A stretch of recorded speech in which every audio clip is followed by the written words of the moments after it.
ABP Ganga, खबर आपकी, जुबान आपकी। अब खबर रुद्रप्रयाग से, जहां पर केंद्रीय शिक्षा मंत्री रमेश पोखरियाल निशंक ने रानीगढ़ क्षेत्र के नगरासू में समाज सेवी स्वर्गीय सतेश्वर प्रसाद नैनवाल आजाद की मूर्ति का अनावरण किया। स्वर्गीय आजाद ने 4 दशक पूर्व रानीगढ़ क्षेत्र के विकास के लिए संघर्ष किया था। आजाद ने डांडाखाल क्षेत्र को सड़क मार्ग से जोड़ा था और इसके अलावा डांडाखाल में इंटर कॉलेज की स्थापना, अस्पताल का निर्माण समेत कई महत्वपूर्ण कार्य किए। उनके योगदान को क्षेत्र की जनता कभी भूल नहीं सकते। स्वर्गीय सतेश्वर प्रसाद आजाद जी इस क्षेत्र की एक महान विभूति थे और मुझे सौभाग्य हासिल है उनके साथ 8 साल तक बतौर प्रधान हम लोग विकासखंड कर्णप्रयाग में एक साथ रहे और इस क्षेत्र में चाहे सड़क हो, शिक्षा हो, स्वास्थ्य हो, हर क्षेत्र में उनका जो योगदान रहा है वो अविस्मरणीय रहा है। खबर अब कोटद्वार से, जहां पर साल 1971 के युद्ध में भारत की पाकिस्तान पर गौरवशाली जीत की 50वीं वर्षगांठ के उपलक्ष्य पर निकाले जा रहे विजय मशाल कोटद्वार पहुंचे। यहां पर मशाल का भव्य स्वागत करते हुए युद्ध के शहीदों को श्रद्धांजलि दी गई। साथ ही युद्ध में शामिल सैनिकों और उनके परिवार वालों को सम्मानित किया गया। सेना के वाहन में सजी विजय मशाल पुलिस की सुरक्षा में कौडिया स्थित विक्टोरिया क्रॉस गबर सिंह कैंप पहुंची। मशाल का गढ़वाल राइफल्स के पाइप बैंड की धुन के साथ स्वागत करते हुए उसे मंच तक लाया गया। मंच पर सेना की ओर से गढ़वाल राइफल्स के मेजर चेतन बिष्ट को मशाल सौंपी गई। इसके बाद मशाल को स्थान देते हुए शहीदों के सम्मान पुष्प चक्र चढ़ाकर शहीदों को श्रद्धांजलि दी गई। हिंदुस्तान के वीरों की शहादत, इनकी जिन्होंने अपने प्राण न्यौछावर किए देश के लिए, उसको हमेशा स्मरण रखा जाएगा। ये 1971 का जो पाकिस्तान के साथ जो युद्ध हुआ था, ये एक बहुत ही यादगार युद्ध रहा, क्योंकि इसको 13 दिन में जो है हमने विजय प्राप्त की थी पाकिस्तान के ऊपर और ईस्ट पाकिस्तान को जन्म दिया था। वीरों की शहादत याद रखने के लिए 50वीं वर्षगांठ के उपलक्ष्य में ये जो विजय मशाल है, इसको दिल्ली से लेकर के और जहाँ जहाँ भी जो वीर शहीद हुए उनके गांव वहाँ तक पहुँचाया जा रहा है। टिहरी में कोविड वैक्सीनेशन के पहले चरण के दूसरे दिन वैक्सीनेशन को लेकर हेल्थ वर्कर्स में उत्साह देखा गया। नई टिहरी जिला अस्पताल बौराड़ी और नरेंद्र नगर अस्पताल में वैक्सीनेशन जारी है और दूसरे दिन हेल्थ वर्कर्स को वैक्सीन लगाए जा रहे हैं। वैक्सीनेशन के बाद 30 मिनट के ऑब्जर्वेशन में उनको रखा जा रहा है और सीएमएस का कहना है कि अभी तक किसी भी हेल्थ वर्कर में किसी तरह की कोई भी परेशानी, कोई भी रिएक्शन नहीं आया है और हेल्थ वर्कर्स उत्साह में है, वैक्सीन लगा रहे हैं और वैक्सीन हफ्ते में सोमवार, मंगलवार, बृहस्पतिवार और शुक्रवार को, यानी कि हफ्ते में 4 दिन लगाए जाएंगे। आज फर्स्ट फेज है और दूसरा दिन है वैक्सीनेशन का और आज उत्साह बहुत ज़्यादा देखा जा रहा है लोगों में। काफ़ी लोग आ चुके हैं अभी वैक्सीनेशन लगवाने। फर्स्ट में सबसे पहले मैंने लगाया।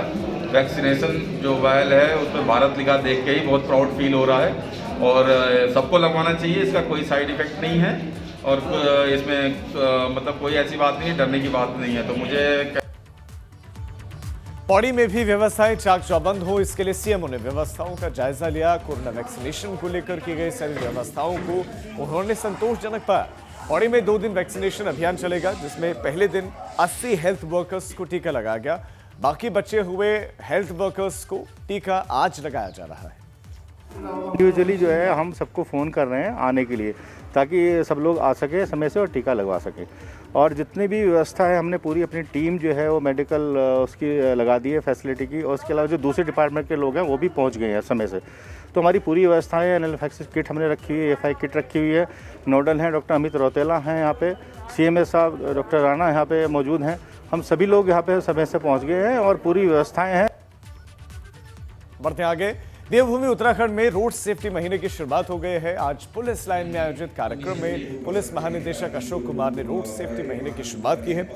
पुलिस महानिदेशक अशोक कुमार ने कहा कि सड़क दुर्घटनाओं को कम करने की कोशिश होगी, साथ ही जनता को रोड सेफ्टी को लेकर जागरूक किया जाएगा। सजेशन है और इसमें मेयर साहब यहाँ बैठे हैं कि ऐसा कोई रूल पास है उसका जो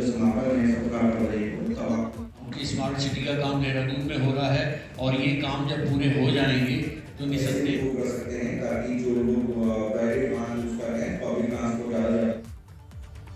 खबर रुड़की से, जहां पर स्मैक के साथ तस्कर गिरफ्तार किया गया है और आरोपी से 1,05,000 रुपए की ये स्मैक बरामद की गई है। तो करीब 22.5 ग्राम स्मैक के साथ तस्कर को गिरफ्तार किया गया है और 1 लाख के करीब इसकी कीमत बताई जा रही है। एनडीपीएस एक्ट के तहत केस दर्ज हुआ है। भगवानपुर थाना इलाके का ये मामला है। बड़ी खबर, स्मैक के साथ तस्कर को गिरफ्तार किया है और लाखों की कीमत के स्मैक बताए जा रहे हैं। खबर टीवी से, जहां पर पोल्ट्री फार्म में 150 मुर्गियों के मरने का मामला है। 100 मुर्गियां अभी भी बीमार बताए जा रहे हैं। पोल्ट्री फार्म मालिक ने बर्ड फ्लू की संभावना जताई है। घनसाली के धोपड़धार का यह मामला है। घनसाली के धोपड़धार में यह पोल्ट्री फार्म, जहां पर 150 मुर्गियों के मरने का मामला और इसमें 100 मुर्गियां अभी भी बीमार बताई जा रही है यहां पर इस पोल्ट्री फार्म में। और जो पोल्ट्री फार्म के मालिक हैं वो इस बात की प्रबल संभावना जता रहे हैं कि बर्ड फ्लू की वजह से ये मौत हुई हो मुर्गियों। खबर अब बड़कोट से, यहां पर सेब के बगीचे के लिए हाई डेंसिटी फार्मिंग का इस्तेमाल किया जा रहा है और ये प्रयोग राज्य सरकार से कृषि पंडित का दर्जा पाने वाले 54 साल के भरत सिंह राणा कर रहे हैं।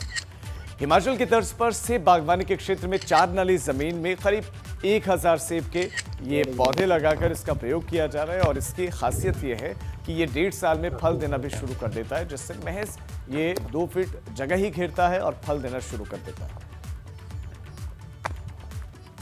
है कि हमने इसको एक पेटी पर ही सीमित कर देना है, इसकी लकड़ी नहीं बढ़ानी है। जैसे ये प्लांट बढ़ने लगेगी तो इससे हम फल लेना शुरू कर देंगे और एक पेटी सेब देगा। मेरे इस खेत में 1000 प्लांट लग रहे हैं। 1000 प्लांट से मुझे 1000 पेटी एप्पल मिलेगा अमूमन। तो ये एक अच्छा कॉन्सेप्ट है और मैं और किसान भाइयों को भी सलाह देना चाहता हूँ कि इस तरह की तकनीक को बढ़ाएं, जिससे कम जमीन पर अधिक आय अर्जित हो सके।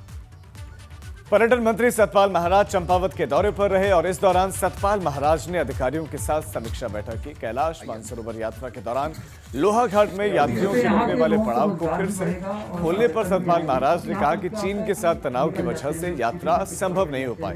साथ ही सतपाल महाराज ने कहा कि सरकार की कोशिश है कि कैलाश मानसरोवर यात्रा फिर से शुरू हो। निश्चित रूप में हमारे प्रयास होंगे कि जो हमारे पुराने पड़ाव हैं वो फिर से जागृत हों और हमारी कैलाश यात्रा शुरू हो। चीन के साथ हमारे संबंध इस समय अच्छे नहीं हैं, तो इस समय यात्रा स्थगित है, पर भविष्य के अंदर हम कामना करते हैं कि यात्रा प्रारंभ होगी और जितने हमारे पड़ाव हैं वो फिर से पुनर्जीवित होंगे। राज्यसभा सांसद प्रदीप टमटा पौड़ी पहुंचे और इस दौरान प्रदीप टमटा ने पार्टी कार्यकर्ताओं के साथ 2022 के चुनाव को लेकर चर्चा की। पलायन के मुद्दे पर टमटा ने एक बार फिर से प्रदेश सरकार पर प्रहार किया।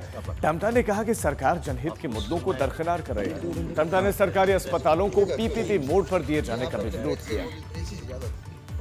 डिस्ट्रिक्ट हॉस्पिटल को जहां आम जनता स्वास्थ्य के लिए आती थी उसको पीपीपी मोड में दिया जा रहा है। राज्य की सरकार को जो उत्तराखंड का हमारा अनुभव है, पीपीपी मोड पूरी तरह से असफल हुआ है और मेरा राज्य के सरकार से और विशेषकर मुख्यमंत्री से वही स्वास्थ्य विभाग को दे रहे हैं कि पौड़ी के अस्पताल सहित पीपीपी मोड में देने के ये के पूरे सिद्धांत पर पुनर्विचार किया जाए। सीएम त्रिवेंद्र सिंह रावत अपने विधानसभा क्षेत्र डोईवाला के दौरे पर रहे और इस दौरान सीएम ने कई योजनाओं का शिलान्यास और लोकार्पण किया। काफी समय के बाद सीएम अपनी विधानसभा के दौरे पर पहुंचे थे और माननीय मुख्यमंत्री जी का अतिथियों हरिद्वार कुंभ के अधूरे कामों को लेकर संत नाराज हैं। संतों ने शनिवार को हरिद्वार मेला भवन पर प्रदर्शन किया। जूना अखाड़े के संतों ने मेला भवन पर प्रदर्शन कर अपनी नाराजगी जताई। संतों की नाराजगी इस बात को लेकर है कि पेशवाई की तारीख करीब है, लेकिन काम अभी तक अधूरे पड़े हैं।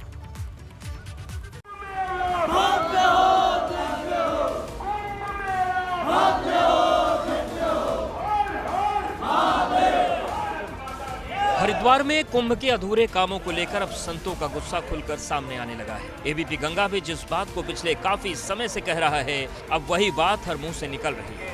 अंदर धरातल पर कोई कार्य नहीं प्रारंभ होगा। अब बताइए, कुंभ के काम कछुए की रफ्तार से चल रहे हैं, मगर अधिकारी सिर्फ हवाई दावे कर रहे हैं और यही वजह है कि संतों में भी आक्रोश है। कुंभ मेला मजाक नहीं होता है, पूरे विश्व की धरोहर है और विश्व की धरोहर को इस तरह ठुकरा देना शनिवार को मेला भवन पर हुए प्रदर्शन से साफ हो गया कि संत मेला प्रशासन से किस कदर नाराज है। जूना अखाड़े की पेशवाई होनी है।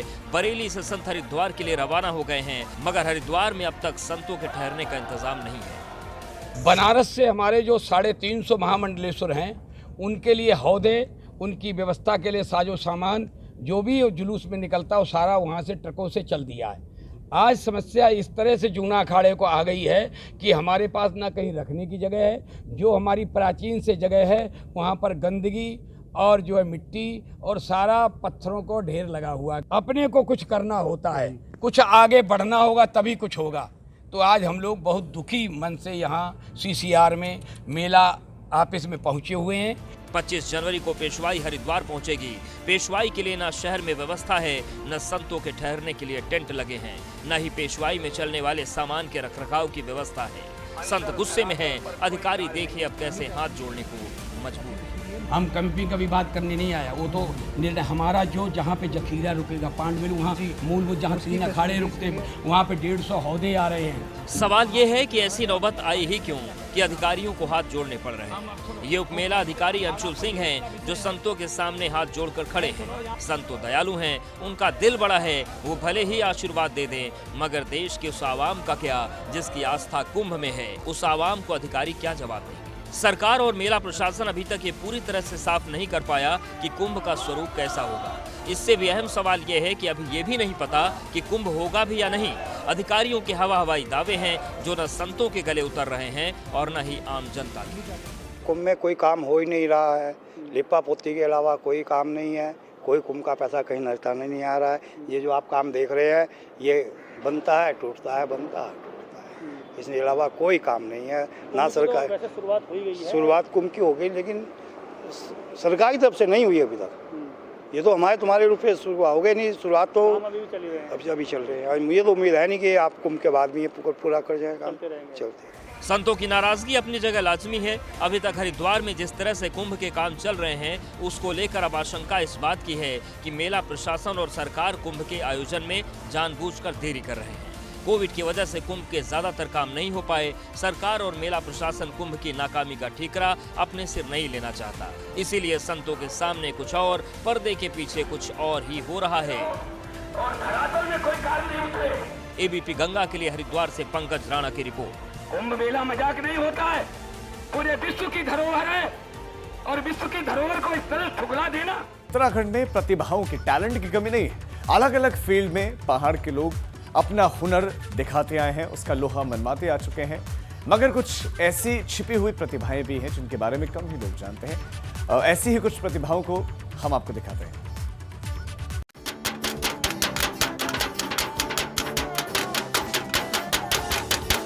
नन्हे उस्तादों की ये चौकड़ी धमाल मचा रही है। नन्हे कलाकारों की इस टोली को देखिए, एक बच्चा बैंड बजा रहा है, टोली के बाकी बच्चों ने टिन के कंटेनर से ढोल बनाया है और उसे ऐसे बजा रहे हैं कि मानो सचमुच ही ढोल हो।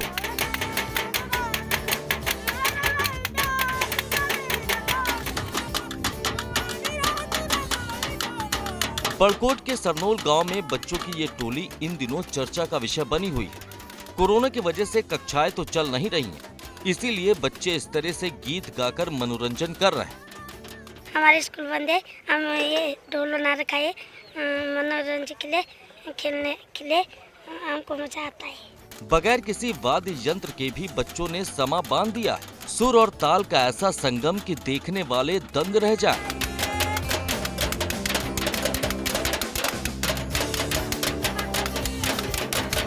बगैर किसी तालीम के भी इन बच्चों के अंदर इतना हुनर आ गया है कि ये बड़ों को फेल कर रहा है। इनकी टोली के बीच तालमेल भी काफी अच्छा है। एक बच्चा बैंड बजाकर कुछ गुनगुनाता है, जबकि टोली के 3 बच्चे ढोल बजाकर उसका साथ देते हैं। आजकल स्कूल बंद है, हमने ढोल बनाए है मनोरंजन के लिए। हम खेलते हैं और बहुत मजा आता है और मेले में भी आता है। पहाड़ में प्रतिभाओं की कमी नहीं, मगर संसाधन नहीं होने की वजह से ऐसे कितनी ही प्रतिभाएं आगे नहीं बढ़ पाती हैं। जाहिर है कि बच्चों को प्रोत्साहन देने की जरूरत है ताकि इनका हुनर छिपा न रह जाए। ABP गंगा के लिए बड़कोट से नितिन चौहान की रिपोर्ट।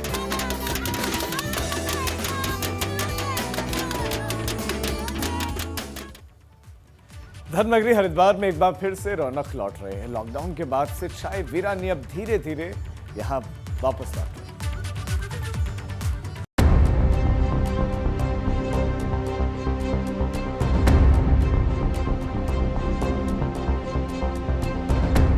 धर्मनगरी में कोरोना काल के बाद से छाई वीरानी दूर हो रही है। जैसे जैसे कुंभ नजदीक आ रहा है, बाजारों में रौनक भी बढ़ रही है। धर्मनगरी की दुकानें सजी धजी हुई हैं। ग्राहकों को देख दुकानदारों के भी चेहरे पर मुस्कान लौट आई है। तो आगे हमें उम्मीद है कि अगर ये किसी प्रकार की रोकथाम नहीं करते तो पब्लिक आएगी और काम भी निकलेगा। कुंभ से उम्मीद है आगे जितने भी स्नान पड़ेंगे तो काम अच्छा निकलेगा। अभी तो महात्मा लोग भी नहीं आए, पहले महीनों पहले आ जाते थे महात्मा लोग, साइयाँ जो है ना पहले से आ जाती थी। अभी तो कोई नामो निशान गवर्नमेंट का भी नहीं है कि अभी क्या ब्याह है क्या नहीं है, ना इंतजाम है ना कुछ है। आपको भी इंतजार है कि कम से कम लोग आए तो थोड़ा। अरे तो हर एक होता है, हम तो व्यापारी है, हम 2 पैसे कमाएंगे नहीं तो क्या करेंगे। धर्मनगरी लोगों की आस्था से जुड़ी है। ये शहर देश भर के लोगों के लिए धार्मिक आस्था रखता है, इसलिए साल भर यहाँ चहल पहल रहती है। मगर लॉकडाउन के बाद से श्रद्धालुओं की संख्या काफी कम रह गई थी। कारोबारियों को उम्मीद है कि उनका कारोबार फिर से पटरी पर वापस लौटेगा। अब कुंभ भी आने वाला है और आगे समय अच्छा ही आएगा और पब्लिक आ रही है, ट्रेनें वगैरह सब सुविधा चालू कर दी गई हैं, इसके लिए सभी पब्लिक को धीरे धीरे आने के लिए अनुमति दी गई है। हालांकि ये संपन्न हुए मकर संक्रांति स्नान पर करीब 7 लाख लोग पहुंचे थे। उम्मीद है कि आने वाले स्नानों पर ये संख्या और बढ़ेगी। पर्यटन पे असर पड़ा क्योंकि हमने यहाँ पे होटल्स वगैरह से भी लिया है, ट्रेनें भी हमारी काफ़ी चली है और यहाँ के जो होटल्स वगैरह वाले व्यवसायी भी का भी कहना है कि हम अभी थोड़ा सा पटरी पे आ गया है खुद। लॉकडाउन के बाद से धर्मनगरी का पर्यटन पूरी तरह से चौपट था। बाजारों में सन्नाटा पसरा था और कारोबारी मायूस थे। मगर मकर संक्रांति पर उमड़ी भीड़ से हरिद्वार की रौनक फिर से लौटने लगी है। दुकानदारों को उम्मीद है कि कुंभ आते आते भीड़ और बढ़ेगी और इनका कारोबार फिर से चमकेगा। एबीपी गंगा के लिए हरिद्वार से पंकज राणा की रिपोर्ट। पहाड़ों की रानी मसूरी में एक बार फिर से शूटिंग का दौर शुरू हो गया, जिसको लेकर मसूरी के लोगों में उत्साह है। एक बार फिर मशहूर बॉलीवुड एक्टर मिथुन चक्रवर्ती मसूरी पहुंचे और अपनी एक वेब सीरीज की शूटिंग को लेकर यहां पर वो पहुंचे थे। कई सीन्स भी फिल्माए गए। मसूरी में BSW वेब सीरीज की शूटिंग चल रही है और मसूरी पिक्चर पैलेस स्थित एक पुराने होटल में इसकी शूटिंग है।